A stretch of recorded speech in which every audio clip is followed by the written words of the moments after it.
Hello children, let me welcome you to the virtual class of the Brihan Mumbai Mahanagar Palika. My name is Shraddha teacher.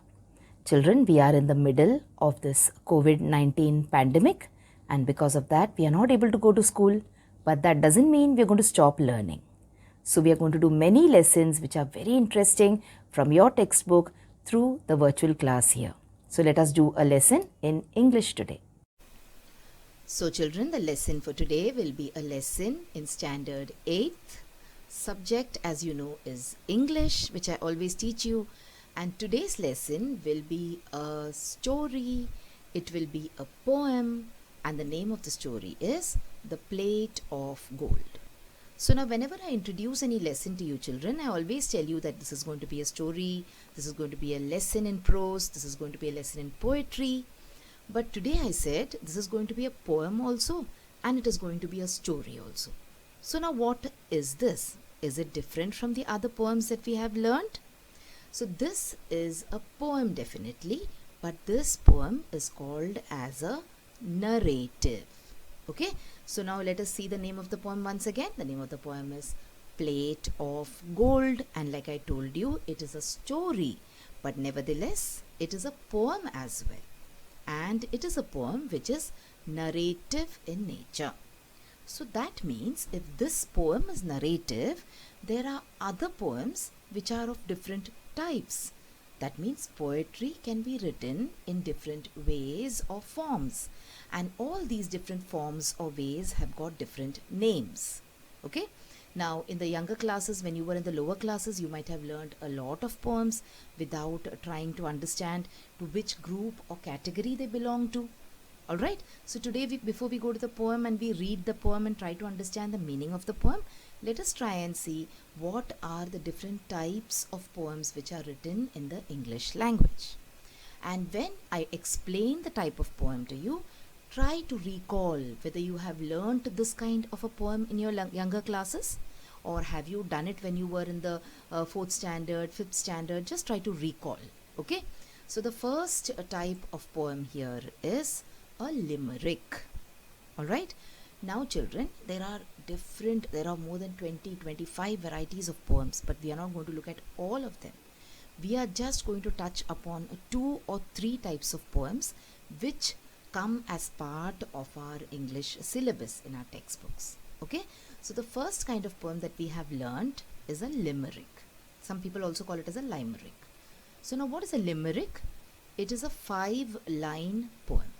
So limericks always have got 5 lines, and there is a typical kind of a rhyme also to the poem. That is, line number 1, 2 and 5 have got the same rhyme scheme, and then rhyme number 3 and line number 4 have got the same line scheme.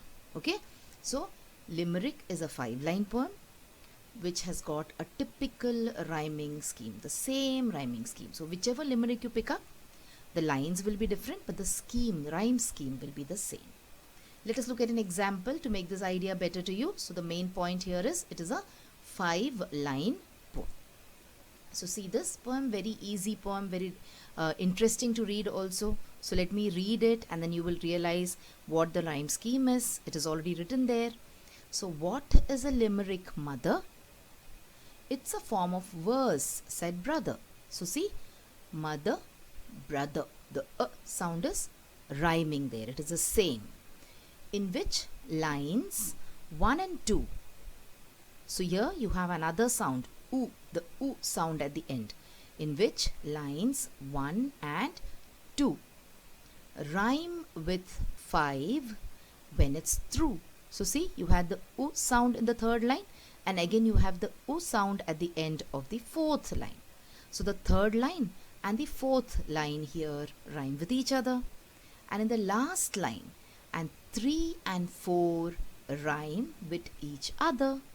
So see, the mother rhymes with the word brother, which rhymes with the word other. So you have the rhyme scheme in this poem which goes as AA, BB, A. Okay, so this is a limerick. So now can you think of any limerick that you have learnt when you were in your lower classes? Think. Okay, this is a small assignment for you. try to find out and remember the name of those limericks also. Let us go to the next kind of poem that we must have learned, and that is a ballad. So now what is a ballad? A ballad is a song, or it is a song-like poem that tells a story. Now there is a very, you can say a lot of similarity between the kind of poem that we are going to learn today, that is a narrative, and a ballad. But there is a difference. A ballad is like a song, so it might have rhyming words towards the end. Okay? And the word ballad originally is derived from the old French word, which means it's a dancing song. So ballads are usually set to dance. So dancers, people dance on ballads. So this is the second kind of poem that we're talking about today. And then we have one more kind of poem, which is called as the lyric poem or the lyrical poem. So what is a lyrical poem? A lyrical poem is generally short. Just like the limerick had 5 lines, lyrical poems are also short poems, but they express deep and personal feelings. And lyrical poems may also be sung, or they may be accompanied by music. That is, a person can either sing the lyrical poems, or you could also have music to support the lyrical poems. Okay, but may not also, not compulsory. So these are some kind of poems. We also have other kind of poems called as elegies, etc. Okay. After all this now, we are going to talk about the poem that we are going to study today.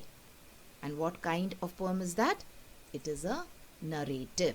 But before going to a narrative, let us look at this particular exercise which is given in your textbook.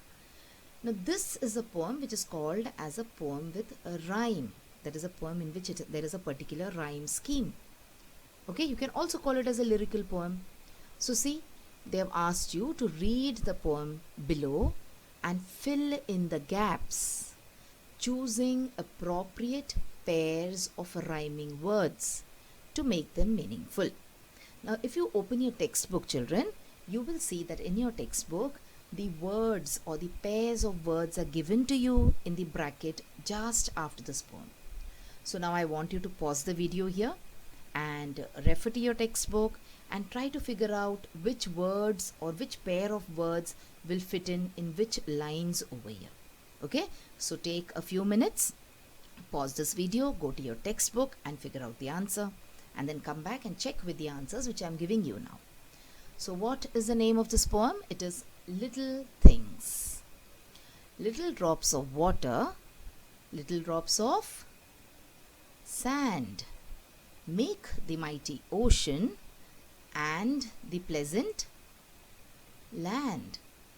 Thus the little minutes, humble though they be, make the mighty ages of eternity.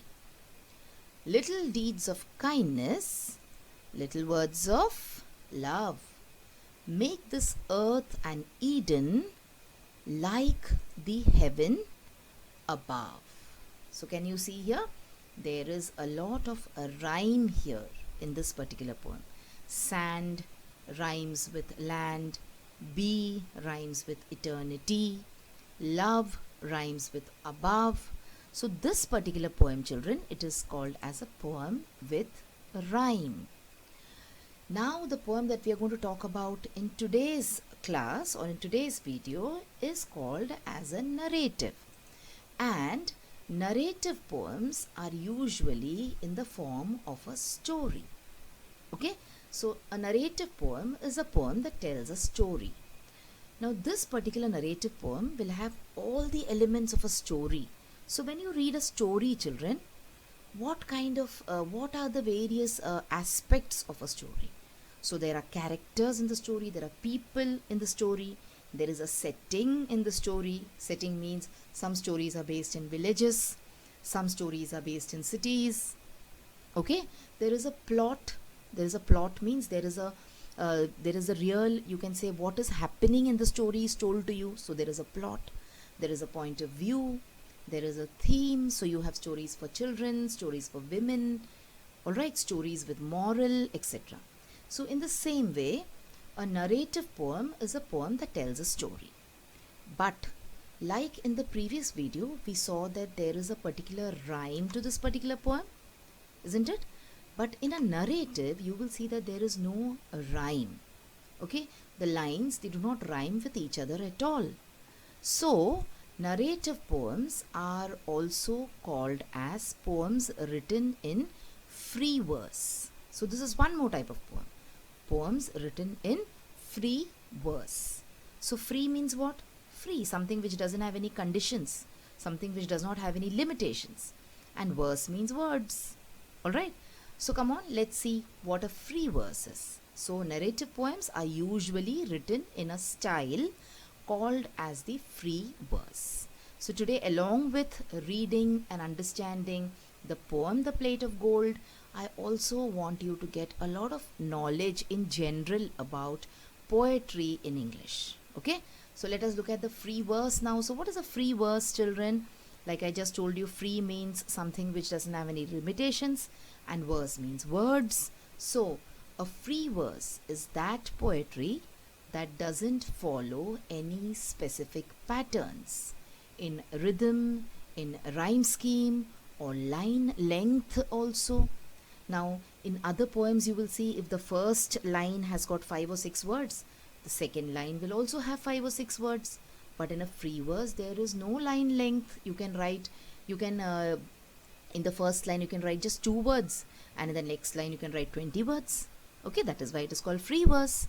Free verse may contain rhyme, may, okay, but they are not used in a prescribed manner. So rhymes, where do rhymes occur in the lines in the poem, children? They occur towards the end of the lines. Here also you might find some rhyming words, but they are not used in the manner in which it is used in other poems. Alright, so this is the meaning of a free verse. Unless and until you see an example of a free verse, this might not be clear to you. So come on, here is the example. So the name of this free verse poem is Revenge. Okay, so when I find out who took the last cookie. Now the spelling of cookie here is incorrect, children. The spelling of cookie is C-O-O-K-I-E. Now since it is a ready-made picture, this is the spelling. I want you to make a note of it. So when I found out who took the last cookie out of the jar and left me a bunch of stale, old, messy crumbs, I'm going to take me a handful and crumb up someone's bed. Can you see, does it sound like a poem at all? Is there any rhyme scheme? It looks like someone has written a paragraph and then he has broken it up into parts and presented it as like a poem. Okay, so I hope now the idea or the concept of a free verse is clear to you. So now we will go and read our poem and I will try and explain the meaning of the poem to you. Now children, since we already know that this poem is in the form of a story and stories are usually long. Okay, so this is a long poem. So I will explain it to you in the best possible manner that we have within this time frame. Okay, if there is any part of this lesson which is left, we will try and do it in the next video. So before going to the poem, let's see who has written the poem, who's the poet. So the poet of this particular poem is James Henry Leigh Hunt. He is also known as Leigh Hunt. His short name, we call him as Leigh Hunt. He was an English critic, an essayist and a poet. But in spite of being an English critic and essayist, this poem is set in the famous, you can say, holy town of Banaras or Varanasi as we know it. Okay, and this poem has also got a moral to it. We will discuss it after we read and understand the poem. So come on, let's go to the poem. I will read it line by line.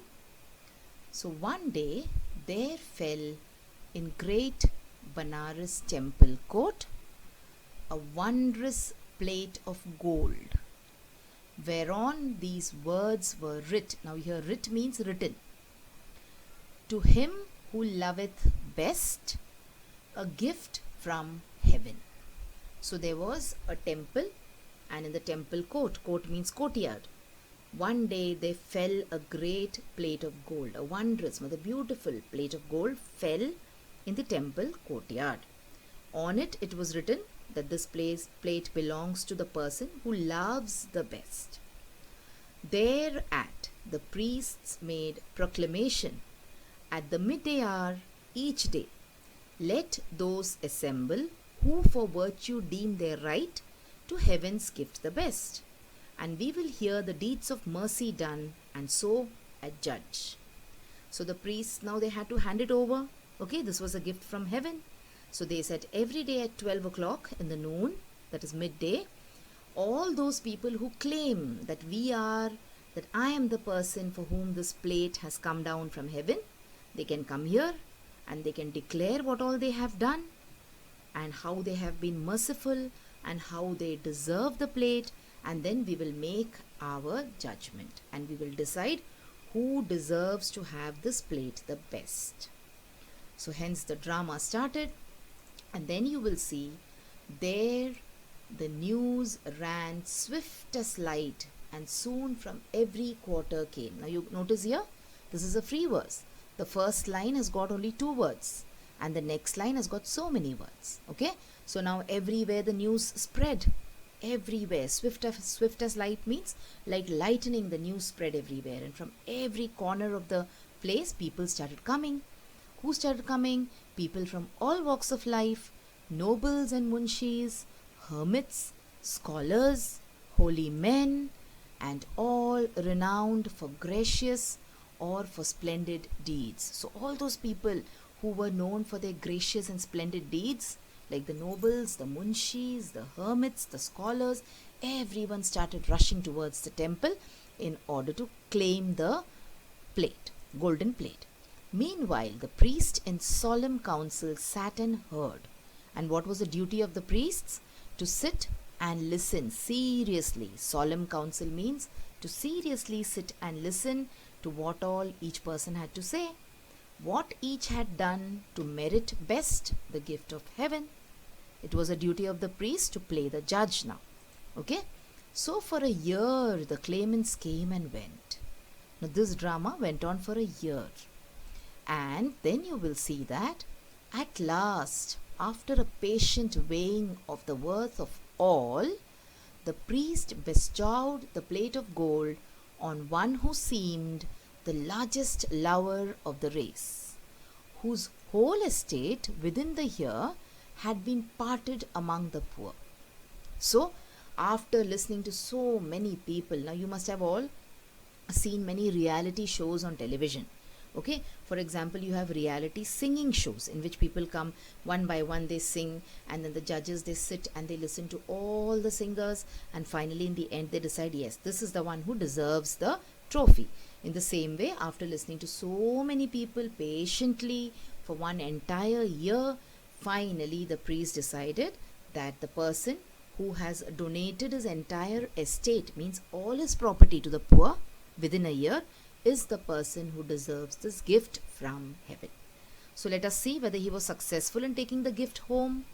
This man, all trembling with joy, advanced to take the golden plate, when lo, at his finger's first touch, it changed to basest lead.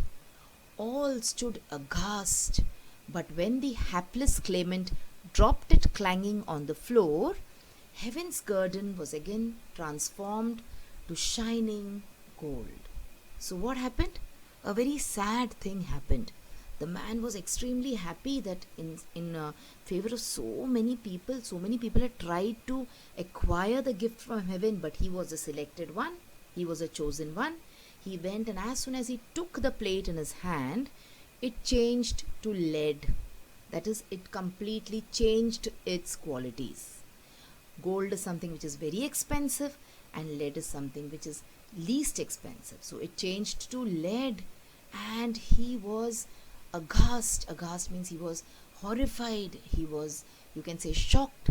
Okay, so see, everyone was shocked because a plate of gold, it changed to a plate of lead. So it meant that this is not the person who deserves to receive this plate. The hunt then continued. So let's see what happens in the poem next. So far, another 12 months sat the priests and judged. Thrice they awarded, thrice did heaven refuse the gift. So 3 times this happened. 3 times they gave it to a person thinking that he was deserving, but all the 3 times heavens refused that no, this is not the person who deserves this gift. Meanwhile, a host of poor, maimed beggars in the street lay all about the temple gate in hope to move that love whereby each claimant hoped to win the gift, and well for them it was if gold be charity.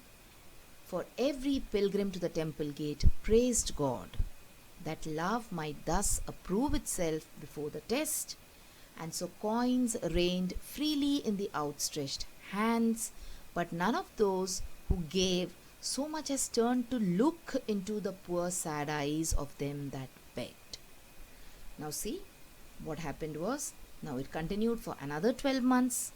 Again the priests sat and again they started judging. Alright, now whenever you go to any religious place, children, whether it is a temple, whether it is a mosque, whether it is a church, you will see that there are a lot of poor people, people who are a little not good in life, okay, who do not have enough money, who do not have the capacity to work. They tend to beg outside the holy places. Alright, so now people who come to the holy places, they sometimes, in the hope that when you help the poor, God is pleased. So in that hope, they also give them money. They give them things to eat. So here also, everyone who was coming to claim the plate was praising God, and they were freely giving money to the people who were begging. But they did not even bother to look at these people. So it was just in the form of a formality. Okay? Just because they were sitting outside the temple, these people, it was like they were doing it as an obligation. No one turned to even look at these poor souls. So, were they able to win the plate of gold then? Let's see. So, and now the second year had almost passed, but still the plate of gold by whomsoever touched was turned to lead.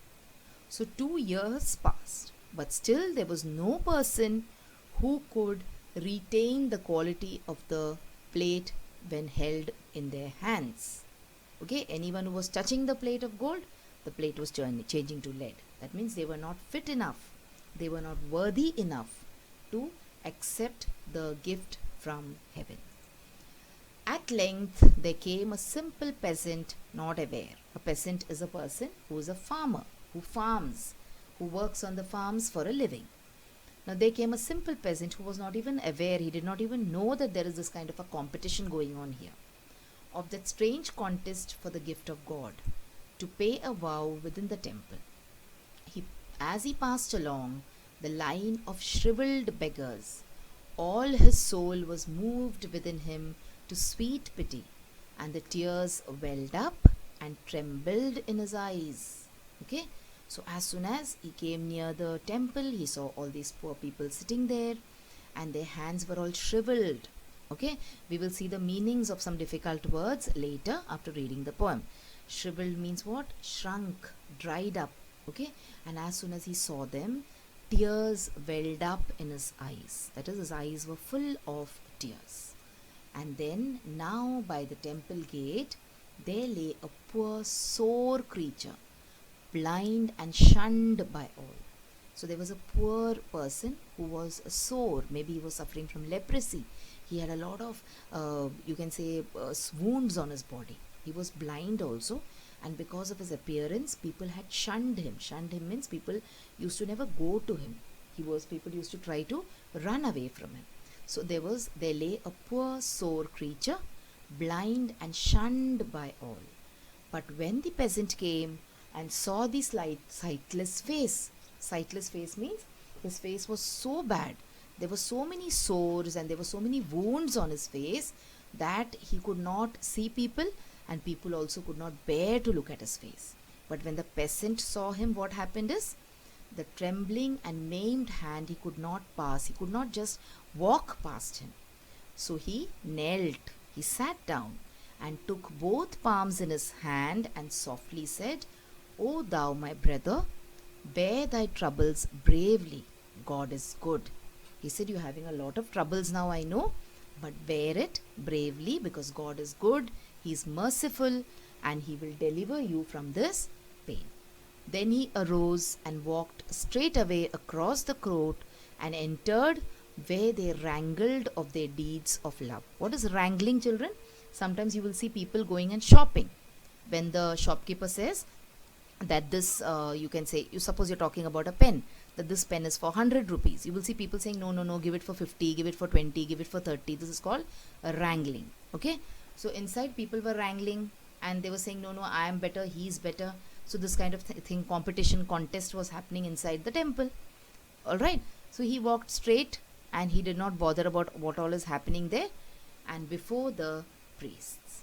Okay. So here the people were wrangling before the priest because they wanted the plate of gold, but this man did not bother and he did not even look at them.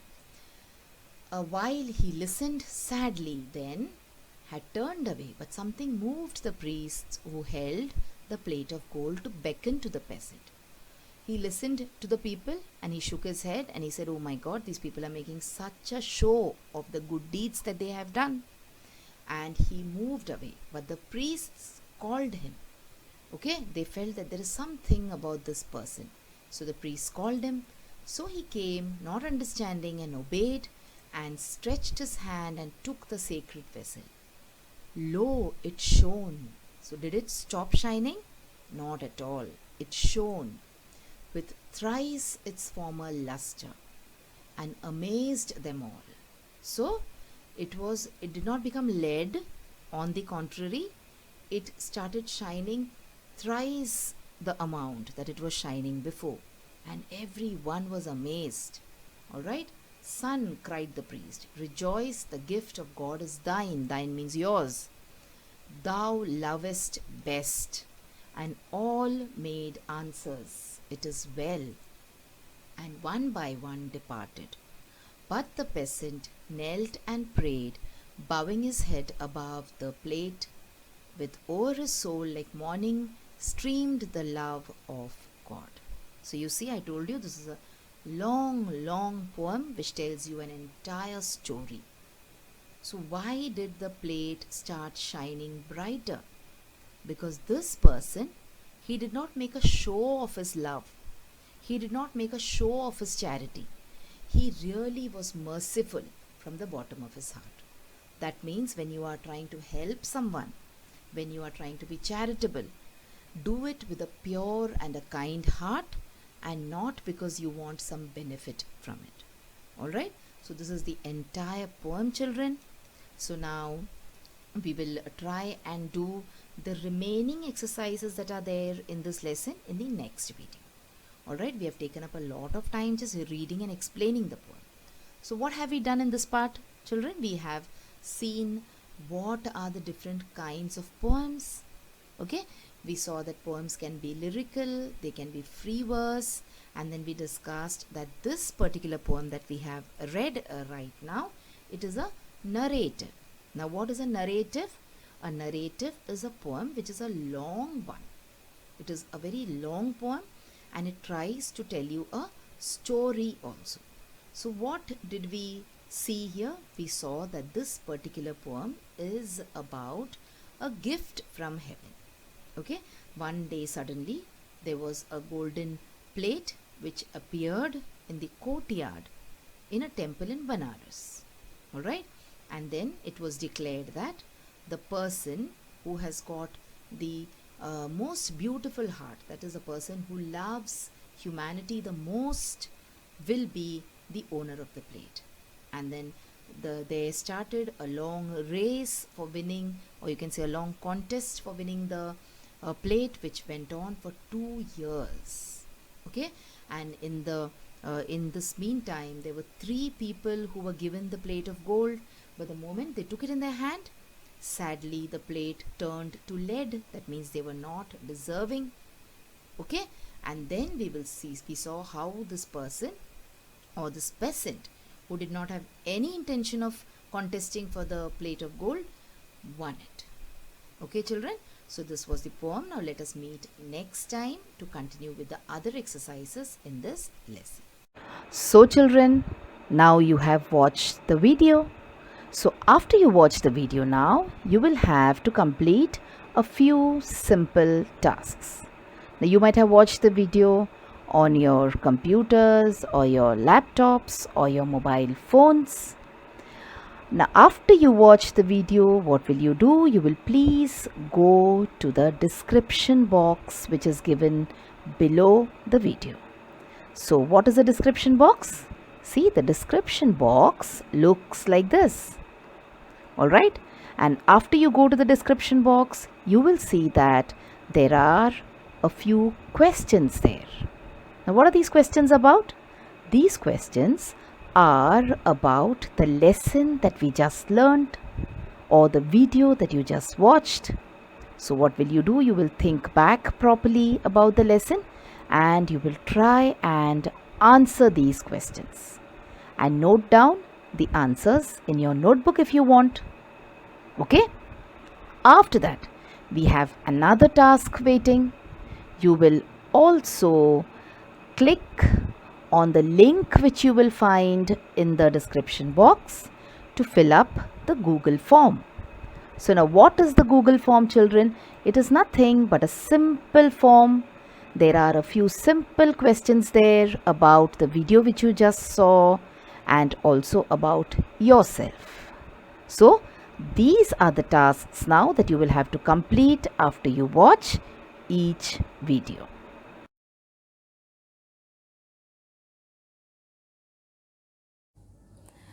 So children, wasn't that a very interesting lesson? I'm sure you learned a lot of new things in this lesson. If you have liked this video, please hit the like button and also subscribe to my video so that you will get to see all the videos which I keep posting regularly.